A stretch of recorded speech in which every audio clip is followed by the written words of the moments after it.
Muchísimas gracias por estar acá. Básicamente lo que quiero es compartir la experiencia de un grupo que ha venido liderando la parte de la terapia fetal y el intervencionismo fetal en los últimos 3 años en Medellín y probablemente en Colombia.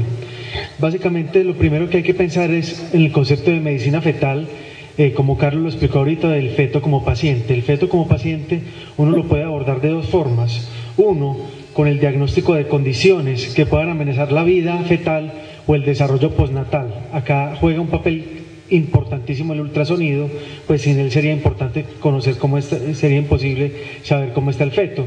Y lo segundo, una vez diagnosticadas, existen algunas patologías que pudieran ser susceptibles de terapia in útero para mejorar el pronóstico, o algunas patologías que mediante diagnóstico antenatal, con un manejo postnatal adecuado, el pronóstico puede ser mucho mejor, como por ejemplo hacer un diagnóstico de transposición de grandes vasos y manejarla correctamente con el uso de prostaglandinas.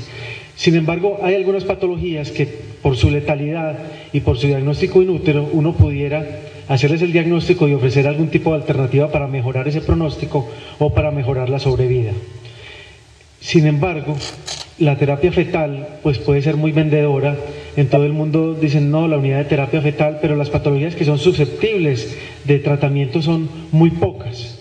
Sin embargo, las pacientes se meten a internet y buscan siempre estos grupos de apoyo. Nosotros lo que ofrecemos ante un feto con una malformación es básicamente el concepto de unidad. Y el concepto de unidad es que nunca se toman decisiones individuales, es decir, nunca el que hace el ultrasonido o el pediatra o el anestesiólogo o el neurocirujano es el que da el pronóstico, sino si el feto tiene un diagnóstico de una anomalía congénita, lo que se hace es hacer una reunión interdisciplinaria. Muchas veces hay que utilizar otras ayudas diagnósticas, resonancia, pedir asesoría de genética, de cirugía infantil o pediátrica y de muchas otras especialidades con el fin de brindar estos puntos, que eso es lo que tratamos de hacer.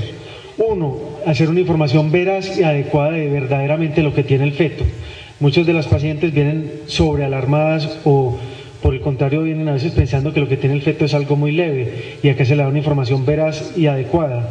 Se brinda apoyo emocional, se establece un plan de seguimiento que es de suma importancia para las pacientes, no dejarlas abandonadas. Se determina el momento del parto, se determina si es susceptible o no de hacer una vigilancia intraparto y si es del caso hacer una cesárea o no. Y por supuesto una valoración postnatal adecuada con un asesoramiento postnatal, que en esa parte estamos fallando mucho en nuestro medio.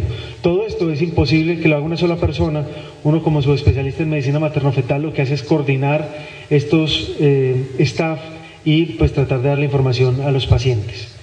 Cuando habla uno de terapia fetal, entonces uno pudiera hablar de terapia médica, la que uno hace cuando un feto tiene toxoplasmosis o cuando tiene una arritmia fetal o cuando hay un hipertiroidismo, o también terapias ecoguiadas como se utilizan en nuestro medio desde hace unos 10 años, el grupo en ese tiempo del Hospital General y Medicina Fetal con las cordocentesis y las transfusiones intrauterinas, y posteriormente la realización de terapias también ecoguiadas como son los shunts o las derivaciones pleuroamnióticas o vesicoamnióticas, posteriormente las cirugías fetales abiertas y la cirugía endoscópica fetal. Prácticamente todas estas terapias son susceptibles de realizar en nuestro medio y hay experiencia con la mayoría de ellas. Primero vamos a hablar un poquito de lo que se ha utilizado, son los shunts, las derivaciones ecoguiadas. Son básicamente hacer punciones guiadas por ecografía con el objetivo de liberar el aumento de la presión, si es la vejiga la presión intravesical o si es la pleura la presión intrapleural, con el objetivo de que el feto no desarrolle, por ejemplo, un hidrops. Este caso es una paciente con un hidrops. La paciente tenía un quilotórax primario y estaba causando compresión en el hemitórax. Lo que se hace es, guiado por ecografía, se introduce un shunt o una colemarrano, o como lo quieran llamar. Una parte queda en el espacio pleural y la otra va al espacio vesical. El objetivo entonces es liberar esta presión intratorácica y hacer que disminuya la presión de retorno en el feto y el feto se mejore. No todos los pacientes que tienen derrames pleurales son susceptibles de shunt. Este estudio, que es un análisis grande que sale en el 2006, básicamente comprueba lo que hemos estado haciendo, es que las pacientes son susceptibles es cuando el derrame pleural lleva a un hidrops. En estos casos, como la mortalidad es muy elevada, se justifica realizar estos procedimientos y sobre todo en etapas también que son previas a la viabilidad fetal, semanas antes de las 28 semanas. Existe también entonces algunos casos que tenemos de derivaciones vesicoamnióticas, particularmente la obstrucción urinaria, pero que todavía tiene riñones funcionantes. Tal es el caso. Estas son unas valvas uretrales posteriores con una megavejiga en un feto de 15 semanas, cariotipo normal, no se le ven otras anomalías, entendiendo que tiene apenas 15 semanas y hay que hacer una valoración detallada, y los riñones están funcionando por las pruebas que se han hecho.